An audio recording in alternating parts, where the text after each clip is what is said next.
Well, the initial intention was that the cameras, they're not switched off, they're just not in the public access during the night. And that was the intention from day one. On the first day, this didn't happen. It was a new initiative and so on. There are a couple of issues there. And if we follow the general data protection regulations, there are two key precepts there, and they are purpose limitation and data minimization. Which tells us that you can use this sort of monitoring for the purpose that they are intended and not for anything more. So to quote it, it's for its original intended purpose. The original intended purpose of this is for people to see the state of the beach before they go and spend the day there. And therefore that's relevant during the day. It's not relevant during the night. There are other considerations as well, and it has been evident that some rather personal, intimate activities have been carried out on the beach during the night, which would be in the public view, and therefore we have, I think, a responsibility to ensure that that isn't shown.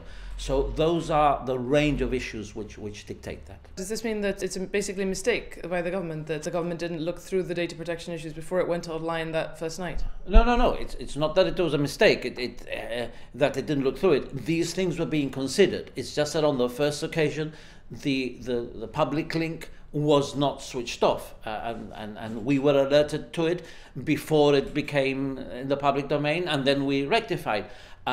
We are in the government dealing with a lot of people, and this was partly a private venture, who are humans and who may perhaps make genuine, legitimate errors.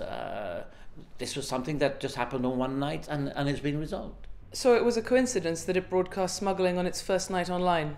Well, whether it was a coincidence that there happened to be smuggling on that night or not, I don't know. I think what you're asking is if there is any relevance of that.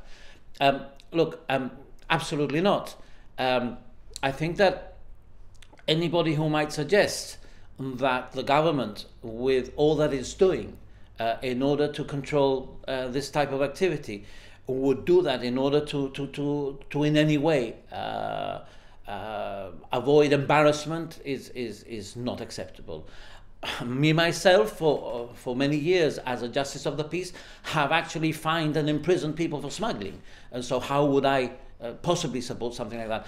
And if you look at the issue of smuggling, I think having live coverage around our beaches at night would actually help a smuggling operation, because in the comfort of one's home, one could see what the state of the sea is, one could see where the law enforcement crafts were, and you could actually plan a smuggling operation thanks to these cameras. So if anything, having them online would work in favor of smuggling, and having them offline, because obviously they can be accessed by law enforcement, as are other methods of monitoring the seashore, would in fact be better in order to stop it. So I think that having them online would actually be more favorable to anybody who wanted to carry out smuggling than having them offline.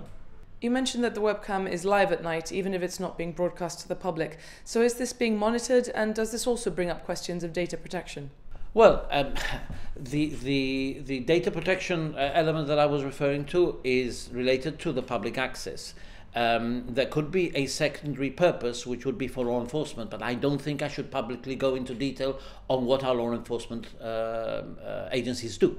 There are other forms of surveillance, of course, other cameras, such as, for example, CCTV. Are there questions of data protection with these as well, or is it, as you say, a question of the purpose that they're there for? It is a question of purpose. If you have, and I'm not a data protection expert, I am going by the advice I get from the relevant officials.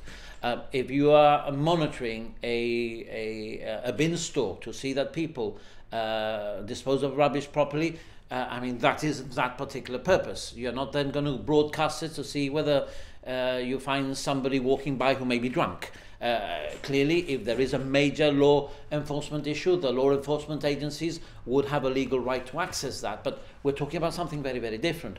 I think we mustn't forget that the purpose of this camera was to help the community to be able to enjoy their beaches better in the summer. And I think that it's been blown out of proportion. And instead of enjoying the fact that we have this service available, we are trying to pick all sorts of difficulties and problems where I think probably they're not there.